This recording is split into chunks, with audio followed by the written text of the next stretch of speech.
You look lonely. I can fix that.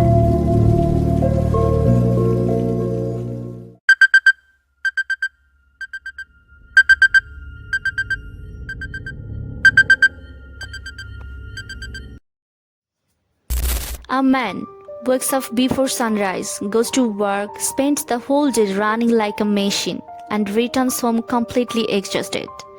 And instead of comfort, he is scolded for not earning enough. He waits and thinks one day everything will be okay. But the question is when? This is the same question Kafka asked the absurd world through his protagonist. Does this feel familiar? Is this the story of you and me? Why do you feel so lost in modern society?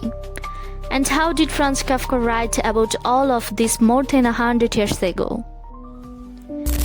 Let's explore. When we hear the word modern, we think of something new or recent. But modernism refers to a powerful cultural movement from the late 19th to mid-20th century, a time when people searched for new forms of expression. After World War I, T.S. Eliot captured this shattered world in the wasteland. Patil says Kafka shows how society crushes individuals. Martin Esslin says Kafka reveals modern man's anxiety, dread, and purposelessness.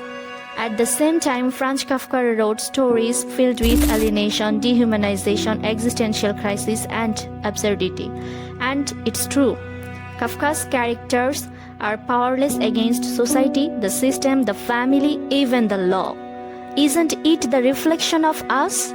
Why, when we talk about modern society, Kafka comes again and again. Franz Kafka was born on July 13, 1883 in Prague. His father was a strict, successful businessman who expected Kafka to follow his path.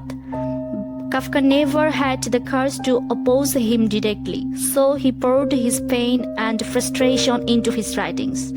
Their relationships were cold, distant, and filled with fear. Kafka saw his father not as a parent but as a ruler. He once wrote in his diary that education harmed him more than he could imagine. Doesn't this echo our own hidden feelings? Don't we also feel trapped by expectations at times? Kafka becomes a mirror for all of us. When we talk about modernism, the first terms we meet are alienation, existential crisis, and dehumanization.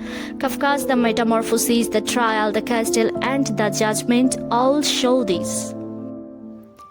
Karl Marx describes 4 types of alienation: from the product of labor, from the labor process, from society, and from the self. Kafka's protagonist Gregor Samsa experiences all 4. His first fear after turning into an insect is not a horror but being late for work. Doesn't this show how deeply capitalism traps us? Joyce's Dubliners also shows people stuck in repetitive, empty lives. These days, migrants, labor working abroad feel alienated, valued only as long as they send money.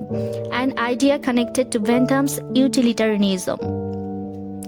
When someone fails to meet expectations, society replaces them like a broken tool. No one asks if they are hurting. This is dehumanization. This is not just a term of literature, this is the reality.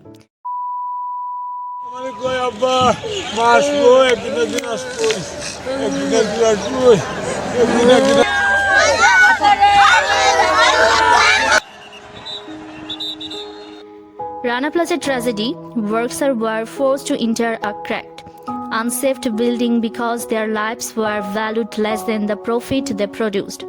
The collapse exposed how an entire system ignored human dignity, turning thousands of workers into disposable bodies rather than people.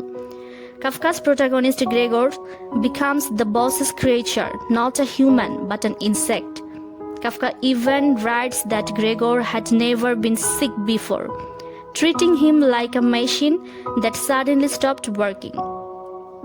In the trial, Joseph K. is treated like a file, executed like an animal, proof that when someone is reduced to a machine, they lose their very existence.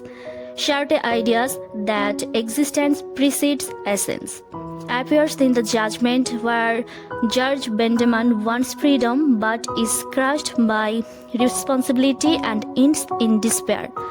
In the Metamorphosis, Gregor dies not for being a bug, but for losing the belief that he deserves to exist.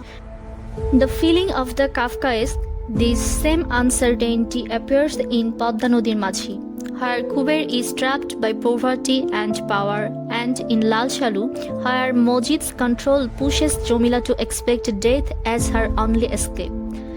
Freud says people fear what they cannot understand. This is the fear of absurdity. Absurdity occurs when people try to find the meaning of life, but there is no answer from the universe. Gregor's new body becomes something society and cannot expect. Gregor's transformation itself is observed. For example, our upcoming election is also observed one as it is filled with uncertainty and expectations of fairness clash with confusing reality and helplessness. Kafka helps us to ask, why do we feel lonely even in a crowd? Why does society demand perfection? In modern society, we have become anti-heroes. Once Green Goblin from the Spider-Man says, "You and I are not so different. I choose my path, you choose the way of hero, and they found you amusing for a while." In our society, if we try to do something out of the box, the society tries to suppress us in the name of concept of shame. If Gregor transforms into human from an animal, he will also be criticized by the society in the name of shame. Today, we are measured by skills, certificates, achievements. We are allowed only acceptable emotions. Anything different is punished through shame. After walking through Kafka's world of fear and confusion, we might feel that modern life is only darkness.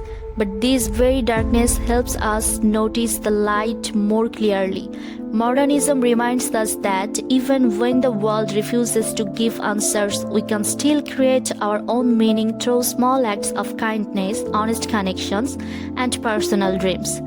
Happiness grows slowly, in quiet moments, soft joys, and the courage to care for ourselves and others. By choosing compassion, protecting our peace, and building our own purpose, we create a world completely opposite to Kafka's hopeless corridors.